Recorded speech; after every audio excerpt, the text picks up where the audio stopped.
The Senate has on passage stage today an increase in the cigarette tax from the current 55 cents a pack up to $1, a 45-cent increase per pack for cigarettes. Also an increase in the smokeless tobacco tax from 7% to 12%. Also, there's a tax on the liquid used for e-cigarettes. That's the first ever tax there to raise about $78 million, try to plug the hole in the budget next year.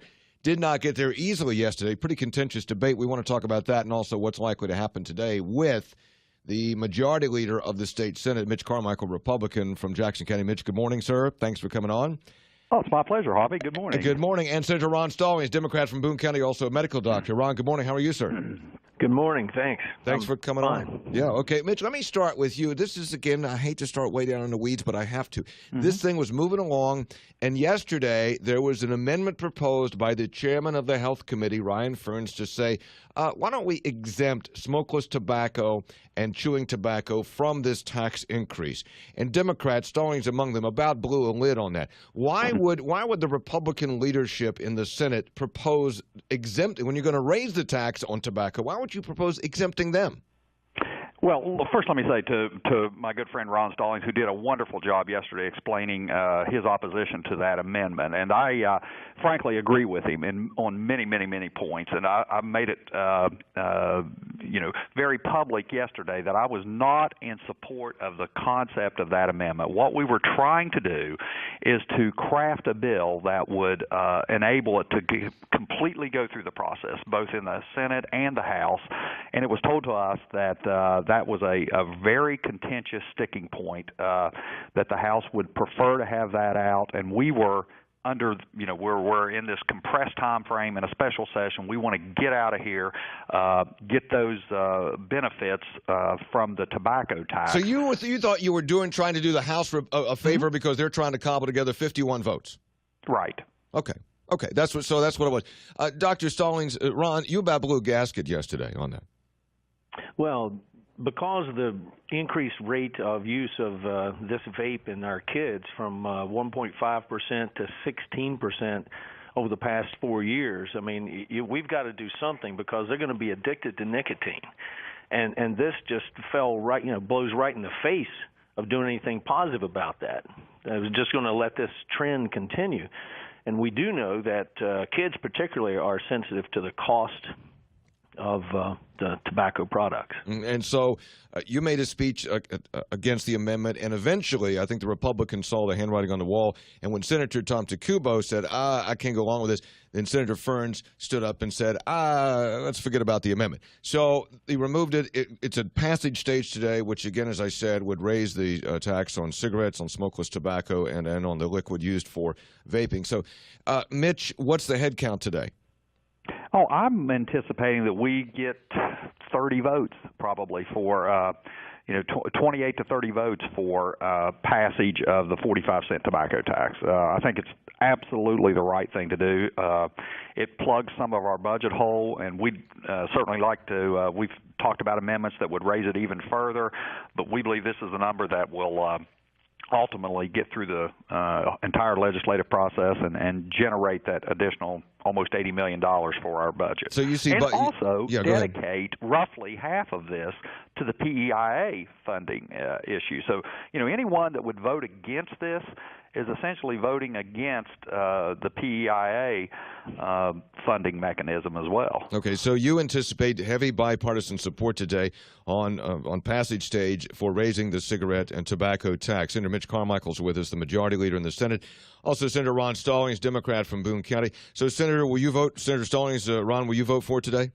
I'm not as optimistic as the Majority Leader is. I mean, this is a one-time fix.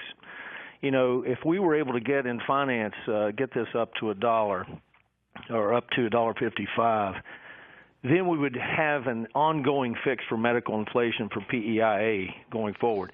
I think a lot of my colleagues are thinking, you know what, why raise a tax when it really doesn't do anything but put a Band-Aid on it? Now, that said, I mean, I understand the art of compromise and things like that, so I don't think it's going to be 30. In fact, I'm not sure how I'm even going to go. Oh, really? You don't know? You don't know yet? Well, it's a Band-Aid. I mean, if we're going to do something, let's fix it. Let's not, and this is the only revenue enhancement bill that we've been able to even look at.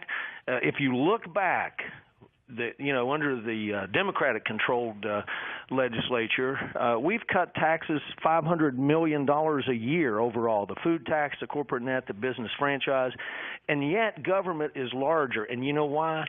Medicaid cost, health care cost, and it's being driven by tobacco use and our unhealthy and population. So, well, Ron, in fairness, I understand your argument, and you have a lot of cred on this issue because you're a medical doctor. You see it all the time.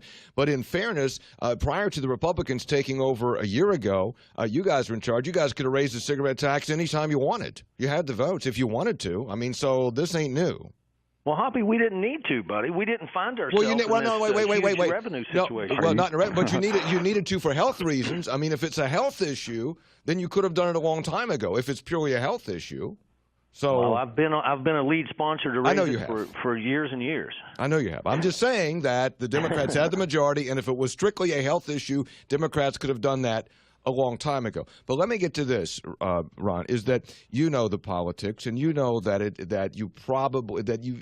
impossible to get a $1 increase through the House of Delegates. So 45 cents, or maybe a little higher, maybe 55, 65, is possible or probable. So politically speaking, isn't it better to get that than nothing and force a bunch of additional cuts? Well, again, Hoppy, we were negotiating with ourselves as a body. I mean, I think we should have at least sent something over there, whether it was an extra dollar or something higher, because then you can negotiate.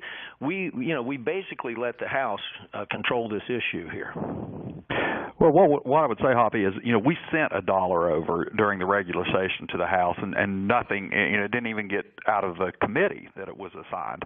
So, and at the end of the day, we never get 100% of what we want. I'm with Ron Stollings on this issue. He and I have co-sponsored legislation to raise the tobacco tax by $1, cigarette tax by $1. But at the end of the day, we have to compromise and to achieve the good that we can in this process. And I think to take a half a loaf is better than nothing, and to just dig in and say, I'm not going to support an improvement in the revenue stream for West Virginia and the fix in PEIA because I want it to be better, is just a wrong approach. And I'm very optimistic that at the end of the day we will compromise and move the ball forward. Well, I tell you this, I think that if it's an 18-16, all Republicans for, all Democrats against today in the Senate to pass the 45 cent, and it goes to the House, I don't think that sends a message of compromise to the House, like, well, we need some Democrats to come on board on this. I think if you want to get 45 cents through or something through, the best way would be for a bipartisan passage of the cigarette tax today and send a message to the House that way. I agree. Ron, do you agree? But you're still on the fence. I think, Ron, you're going to end up voting for the 45 cents. I think that's what you're going to end up doing. We'll see how it shakes out. Well, I know you wanted. Ron's a good man, and I'm. At the end of the day, the benefits to be derived from an additional 45 cent tobacco tax outweigh the politics of. Locking in on a particular position, and I feel that But high-minded public spirits and public servants will do the right thing. But in Ron's defense, smoke. If you're going to look at it from a health standpoint, that it is a problem in West Virginia, and that the study by WVU said that if you raise it $1 to $1.55, I think it would cut smoking by 12 or 14% or something like that. So there would be an effect on smoking if you raised it more. And if you're going to raise it, why not raise it more and help close the budget hole and try to cut down on tobacco use as well? I mean, you can make a heck of a case for a buck. Absolutely, and I agree with him on it. But I guess at the end of the day, we have a decision to make. Is it better to take the half of the increase of $1, or is it better to do nothing?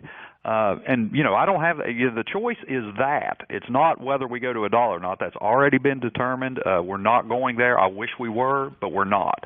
Now our decision is: do we want half of that? And I just don't think you can make a credible argument to say, I'm not going to take half of this because I wanted it all. It's like a guy, crossing the desert. It's like, I want a full glass of water. I'm thirsty, but I'm not going to drink a half a glass. Ron, what do you have to say? Well, again, I mean, I think the only issue I have with that concept is we are in here.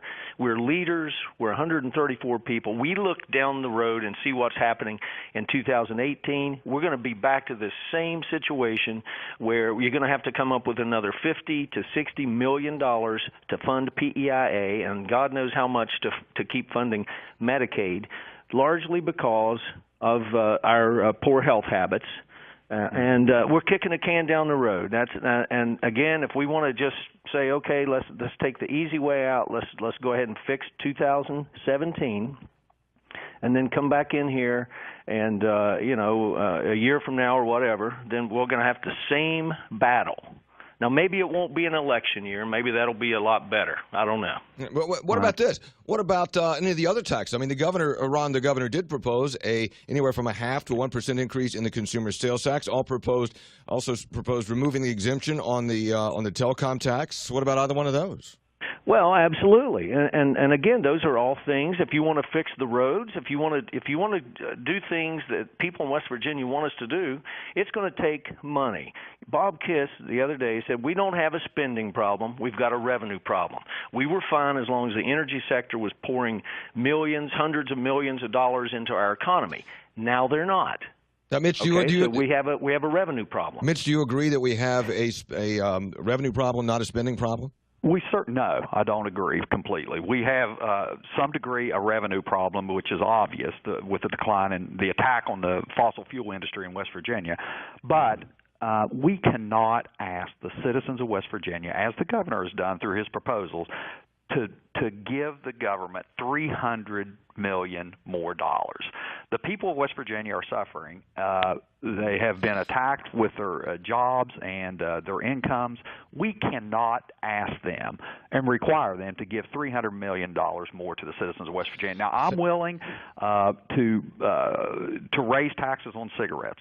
That's going to raise $70-80 million. But we want to see some cuts in government programs and dip into this to our savings account so that we can transition our economy to a more sustainable, long-term, viable budget. All right, we're going to have to leave it there. Senator Mitch Carmichael, the Senate Majority Leader, Republican, Jackson County. Senator Ron Stollings, Democrat from Boone County. Thank you both for coming on today.